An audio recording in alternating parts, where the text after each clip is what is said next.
Good morning student. आज का हमारा टॉपिक है अरस्तु का संविधान का वर्गीकरण। आज हम देखेंगे कि अरस्तु और संविधान के बारे में उनके क्या विचार हैं। अरस्तु के संविधान संबंधी विचार उनके मौलिक विचार नहीं हैं। उन्होंने संविधान संबंधी अपने विचार अपने गुरु प्लेटो की पुस्तक स्टेटमेन से प्रभावित होकर दिए हैं। अरस्तु ने संविधान संबंधी विचार पॉलिटिक्स के तीसरे भाग में दिए हैं और उनकी इसी रचना में 4 से 6 भागों में संविधान का विस्तार से वर्णन है। तो अरस्तु ने संविधान के संबंध में बहुत व्यापक कार्य किया है। अरस्तु की संविधान विषयक विवेचना 158 विभिन्न संविधानों के अध्ययन पर आधारित है।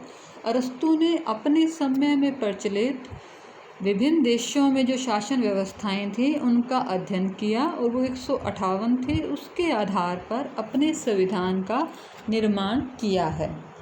तो अरस्तु ने संविधान के बारे में क्या कहा है? वे कहते हैं कि वे संविधान जो पूर्ण न्याय की दृष्टि से सामान्य हित का ध्यान रखते हैं शुद्ध संविधान हैं। वे संविधान जो केवल शासकों के व्यक्तिगत हितों को ध्यान में रखते हैं विकृत संविधान हैं या शुद्ध संविधान के विकृत रूप हैं। इसमें हमने देखा कि उन्होंने संविधान का वर्गीकरण के संबंध में विचार दिए हैं और संविधान का वर्गीकरण उद्देश्य और लक्ष्यों के आधार पर किया है, जिसे उन्होंने शुद्ध या अशुद्ध रूप में पेश किया है। तो अरस्तु के संविधान संबंधी विचारों को हम निम्न पॉइंट्स में देखेंगे। पहले संविधान की परिभाषा। तो अरस्तु ने संविधान की व्याख्या 2 रूपों में की है। पहला उनका अर्थ है कि राज्य के विभिन्न मनुष्यों के जीवन निर्वाह के विशेष नियमों का नाम ही संविधान है। इसमें वो क्या कह रहे हैं? संविधान क्या है? एक जीवन पद्धति है, जीवन निर्वाह का एक विशेष मार्ग है। जैसा कि उन्होंने अपने पुस्तक पॉलिटिक्स के 4थे भाग में लिखा है, राज्य के और दूसरे रूप है राज्य के विभिन्न पदों का संगठन है जिससे उसकी वितरण विधि को निश्चित किया जाता है, सार्वभौमिक सत्ता का निर्धारण किया जाता है एवं समुदाय और उसके समस्त सदस्यों द्वारा अंगीकार लक्ष्यों की प्रकृति का निर्णय किया जाता है। तो हम अब क्या देख रहे हैं कि जो पहला अर्थ है वो तो नैतिक रूप की ओर झुकाव रखता है और जो दूसरा रूप है वो राजनीतिक रूप की ओर संकेत करता है। पहले में तो संविधान केवल जीवन निर्वाह की पद्धति ही है और दूसरे में राज्य शासन की व्यवस्था है। संविधान द्वारा विभिन्न अंगों का वर्गीकरण किया गया है और उन अंगों के स्वरूप का निर्धारण किया गया है। तो अब इन दोनों अर्थों में हमने क्या क्या चीज़ें देखी वो पॉइंट वाइज देख लेते हैं। संविधान राज्य और उसके पदों का संगठन है। संविधान द्वारा राज्य की रूपरेखा और उसका आकार प्रकार निश्चित किया जाता है। संविधान ही राज्य के पदों उसके स्वरूपों को निर्धारित करता है। राज्य के प्रशासन का स्वरूप किस प्रकार का है यह निर्धारण भी संविधान के द्वारा ही होता है। शासन के विभिन्न अंगों में सत्ता का वितरण भी संविधान के द्वारा ही होता है और संविधान ही सर्वोच्च सत्ता निश्चित करता है। मतलब संप्रभुता किसके पास है? एक व्यक्ति, कुछ व्यक्ति, बहुत व्यक्ति, ये सब संविधान के द्वारा निश्चित किया जाता है। संविधान राज्य और लोगों दोनों के लक्ष्यों को निश्चित करता है। तो इस प्रकार हमने क्या देखा कि अरस्तु के अनुसार संविधान राज्य का सार है, राज्य का आधार है, राज्य का निर्माण और अंत सब संविधान से ही है। अब हम देखते हैं अरस्तु का संविधानों का वर्गीकरण।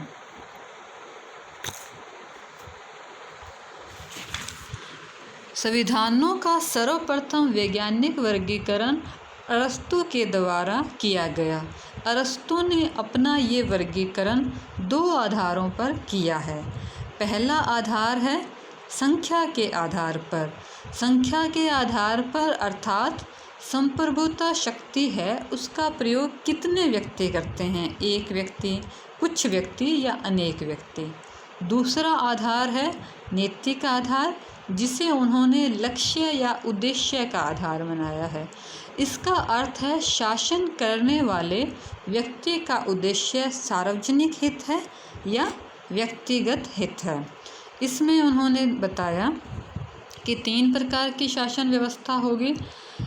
स्वाभाविक और विकृत का निरूपण किया है। अरस्तु के अनुसार जो व्यक्तिगत सार्वजनिक हित के लिए है वो स्वाभाविक रूप है, और जो व्यक्तिगत हित के लिए है उसे उन्होंने विकृत रूप में देखा है। तो इनमें उन्होंने कहा कि एक व्यक्ति का शासन अगर वो सार्वजनिक हित के लिए है तो उसे एक तंत्र या राजतंत्र रूप देखा जाएगा। अरस्तु के अनुसार राजतंत्र सर्वश्रेष्ठ शासन प्रणाली है, जिसमें किसी भी राज्य के शासन की सारी सत्ता है वो एक व्यक्ति के हाथ में होगी।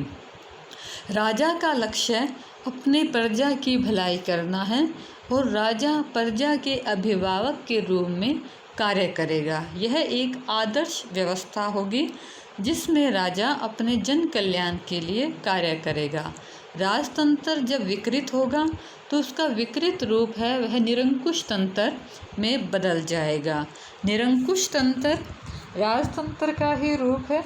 इसमें शासक है जो राजा है वो जनता के हित के लिए कार्य ना कर अपने व्यक्तिगत हितों में कार्य करेगा और वह एक तानाशाह बन जाएगा। इसके विरोध में जनता के द्वारा उसकी स्वेच्छा से तंग आकर विरोध किया जाएगा और उस विरोध के परिणाम स्वरूप नई शासन व्यवस्था आएगी जिसमें कुछ व्यक्ति शासन सत्ता संभालेंगे। तो कुछ व्यक्तियों का शासन अगर सार्वजनिक हित में है तो वह कुलीन तंत्र है। कुलीन तंत्र का अर्थ है जिस राज्य में शासन सत्ता कुछ लोगों के हाथ में हो तथा जहाँ शासन सत्ता का प्रयोग विधि और कानून के अनुसार हो उसे कुलीन तंत्र कहा जाता है।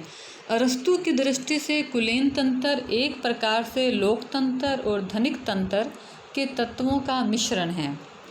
इसमें उन्होंने 3 तत्वों को शामिल किया है। स्वतंत्रता, जन्म, संपत्ति, योग्यता का मिश्रण होना अनिवार्य है। कुलीन तंत्र वंशानुगत भी हो सकता है, आयु के अनुसार भी हो सकता है। अरस्तु के आदर्श राज्य में आयु पे आधारित कुलीन तंत्र को ही अपनाया गया है। उनके अनुसार करोड़ व्यक्तियों को ही शासन संचालन का अधिकार दिया गया है। धनिक तंत्र अरस्तु के अनुसार धनिक तंत्र ऐसा शासन है जिसमें संपन्न और कुलीन लोग शासन संचालन करते हैं एवं वे अल्पमत में होते हैं। इसमें इसका अर्थ हुआ कि सत्ता है वो शक्तिशाली वर्ग के हाथों में होती है। वे संपत्ति के स्वामी होते हैं और वो अल्पमत में होते हैं। वह जब जनता के हित में कार्य नहीं करते और अपने व्यक्तिगत हितों में ही कार्य करते हैं, उनमें आपसी फूट और ईर्ष्या बहुत अधिक बढ़ जाती है, तो उसके कुलीन तंत्र के स्थान पर धनिक तंत्र का जन्म होता है। धनिक तंत्र में व्यक्ति अपने आपसी व्यक्तिगत हितों के लिए कार्य करेगा और जब धनिक तंत्र के प्रति जनता में घृणा उत्पन्न होगी तो उसके बाद नई शासन व्यवस्था आएगी जिसमें अनेक व्यक्ति शासन व्यवस्था संभालेंगे और जब वो सर्वहित में कार्य करेंगे तो इससे संयत प्रजातंत्र या बहुतंत्र, जिसके लिए अरस्तु ने पॉलिटी शब्द का प्रयोग किया, अर्थात सारी जनता का तथा सारी जनता के लिए किया जाने वाला शासन। यहाँ हमें देखना है कि अरस्तु मध्यम मार्गीय दार्शनिक थे, उसे अतिवाद पसंद नहीं था, अतः वह राजतंत्र और कुलीन तंत्र की अप्रायता को देखते हुए, उसमें जो कमियां थी उनको देखते हुए सर्व प्रजातंत्र और पॉलिटी की सर्वश्रेष्ठ शासन प्रणाली जान पड़े। उसका सवर्णिम मध्यम मार्ग उसे एक ऐसे संविधान को स्वीकार कराना चाहता है जिसे न तो निरंकुश तंत्र हो और न ही धनिक तंत्र के दोष हो, न ही संपूर्ण जनता की राजकता हो। यह मध्यम मार्ग है पॉलिटी सर्व प्रजातंत्र। इस विधान के बारे में अरस्तु कहते हैं, सामान्य शब्दों में पॉलिटी दो विधान, जो वो कह रहे हैं कि सर्व प्रजातंत्र और जो पॉलिटी है वो दो शासन व्यवस्थाओं का मिश्रण है। कौन कौन सी शासन व्यवस्थाएं हैं? धनिक तंत्र और प्रजातंत्र का मिश्रण बताया है उन्होंने। फिर अरस्तु ने कहा कि जब बहुसंख्यक जनता के हाथ में शासन व्यवस्था होगी और वो उसमें भी धीरे धीरे दोष उत्पन्न होंगे, क्योंकि सब नागरिक है वो सभी रूप से समान नहीं होते, उनके अंदर असमानताएं होती हैं, धन निर्धनता, अनपढ़ता, पढ़े लिखे, गरीबी, तो उनको बराबर नहीं किया जा सकता। इसी कारण लोगों में धीरे धीरे विरोध होगा और उस प्रजातंत्र पॉलिटी का विकृत रूप आएगा, जिसे अरस्तु ने भीड़ तंत्र या प्रजातंत्र कहा है। तो भीड़ तंत्र या प्रजातंत्र के अरस्तु भी अपने गुरु प्लेटो की भांति ही आलोचक हैं। प्रजातंत्र में उनको जो सबसे बड़ा दोष दिखता है वो है निरपेक्ष समानता। उन्होंने कहा कि जो प्रजातंत्र है वो सभी नागरिकों को समान मानता है, जो कि व्यक्तिगत योग्यता के विरुद्ध है। तो इस आधार पे अरस्तु के द्वारा वर्गीकरण किया गया और अब अरस्तु ने संविधान में चक्रीय परिवर्तन संबंधी दिया है। तो इसे अरस्तु ने संविधान के वर्गीकरण के साथ साथ राजनीतिक परिवर्तनों का एक चक्र भी प्रस्तुत किया है। उसे उन्होंने क्या कहा है? Cycle theory of government. अब प्रश्न आ सकता है छोटा 2 नंबर का, साइकिल थ्योरी ऑफ गवर्नमेंट क्या है? तो इसका मतलब है संविधानों में काल चक्र के अनुसार परिवर्तन। जिस प्रकार मौसम बदलते हैं, सर्दी, गर्मी, बसंत, उसी प्रकार से अरस्तु कहते हैं कि शासन व्यवस्थाओं का भी चक्कर चलता रहता है। राजनीतिक परिवर्तन का यह चक्कर राजतंत्र से शुरू होता है, राजतंत्र के बाद निरंकुश तंत्र, निरंकुश तंत्र के बाद कुलीन तंत्र और कुलीन तंत्र के बाद धनिक तंत्र, धनिक तंत्र के बाद पॉलिटी और पॉलिटी के बाद प्रजातंत्र आता है और अंत में फिर से राजतंत्र वापस परिणत हो जाता है। अब हम देखेंगे अरस्तु के संविधान के वर्गीकरण की आलोचना।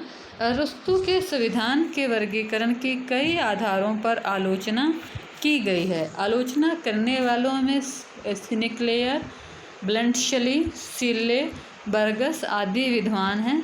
ब्लंटशली ने कहा है, अरस्तु का वर्गीकरण पूर्णतया लौकिक है, क्योंकि इसमें धर्म और राजनीति से संबंध स्थापित करने का कोई प्रयास नहीं किया गया। वर्गीकरण के विभिन्न आधार देखें तो यह सरकारों का वर्गीकरण है, राज्यों का नहीं। अरस्तु ने अपने समय में प्रचलित 158 देशों के संविधानों का अध्ययन किया और उसी के आधार पर वर्गीकरण कर दिया। वास्तव में वो राज्यों का वर्गीकरण ना होकर शासन व्यवस्थाओं का वर्गीकरण है। मौलिकता का अभाव। आलोचकों के अनुसार अरस्तु का संविधान का वर्गीकरण उनका मौलिक नहीं है। उन्होंने अपने गुरु की पुस्तक स्टेटमैन से इसकी नकल की है। प्लेटो के संवैधानिक प्रजातंत्र के स्थान पर अरस्तु ने पॉलिटी शब्द और प्रजातंत्र के स्थान पर भीड़ तंत्र या अति प्रजातंत्र शब्द का प्रयोग कर लिया है। प्लेटो के वर्गीकरण का आधार उत्तमता और संख्या को बनाया है, तो अरस्तु ने उसमें आर्थिक तत्व और जोड़ दिया है। संविधान, राज्य और शासन शब्द में अंतर का अभाव। अरस्तु के वर्गीकरण में संविधान, शासन, राज्य शब्दों को पर्यायवाची रूप में प्रयोग किया है। इन शब्दों में भेद नहीं किया है। आधुनिक समय में इन शब्दों में भेद है। इसी आधार पर अरस्तु के विचारों की आलोचना की गई है। वैज्ञानिक और संख्यात्मक वर्गीकरण। अरस्तु का वर्गीकरण किसी वैज्ञानिक आधार पर नहीं है। गार्डनर ने इसके बारे में कहा है कि सरकारों के वर्गीकरण के रूप में यह असंगत है, क्योंकि इसमें कोई नया सिद्धांत नहीं बना है। आलोचना इस प्रकार की आलोचना युक्ति संगत नहीं है। शासन करने वाले व्यक्तियों की संख्या के आधार पर राजनीति चेतना का अनुमान लगाया जा सकता है। प्रजातंत्र को उचित स्थान नहीं दिया गया। आलोचकों ने कहा है कि अरस्तु ने प्रजातंत्र को उचित स्थान नहीं दिया। प्रजातंत्र को वो भीड़ तंत्र कहते हैं, जो कि वर्तमान समय में प्रजातंत्र की जो सर्वश्रेष्ठ शासन प्रणाली है उसके लिए सही नहीं है। प्रजातंत्र के संबंध में उनके विचारों को स्वीकार नहीं किया जा सकता। अरस्तु का वर्गीकरण आधुनिक राज्यों पर खरा नहीं उतरता। आलोचक ये भी कहते हैं कि अरस्तु ने जो वर्गीकरण किया है, जो वर्तमान समय की शासन व्यवस्था, जब बड़े बड़े राज्य हैं, साम्राज्यवाद के कारण राज्यों का भौगोलिक आकार बहुत बड़ा हो गया है, उसमें सही नहीं है। अरस्तु ने जो वर्गीकरण किया था वो छोटे और नगर राज्यों के लिए था। वर्तमान समय में इसे पूरे विश्व में लागू नहीं किया जा सकता। परिवर्तन चक्र त्रुटिपूर्ण है।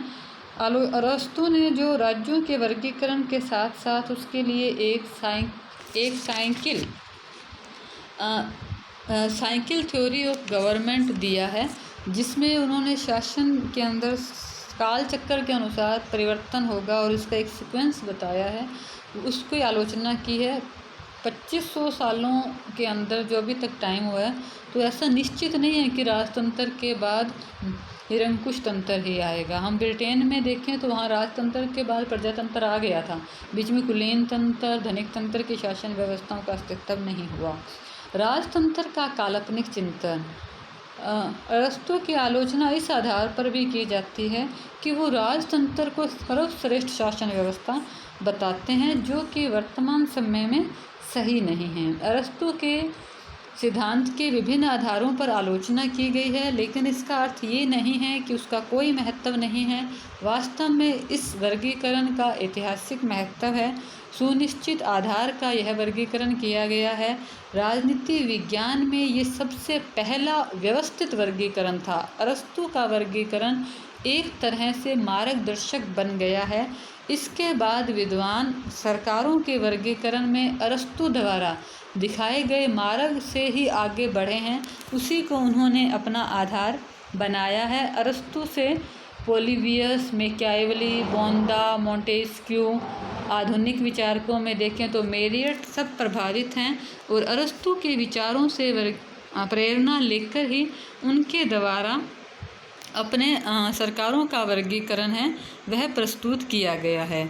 संक्षेप में हम कह सकते हैं कि अरस्तु का वर्गीकरण ही सर्वप्रथम वैज्ञानिक वर्गीकरण है, जिसने आधुनिक वर्गीकरण का मार्ग प्रशस्त किया।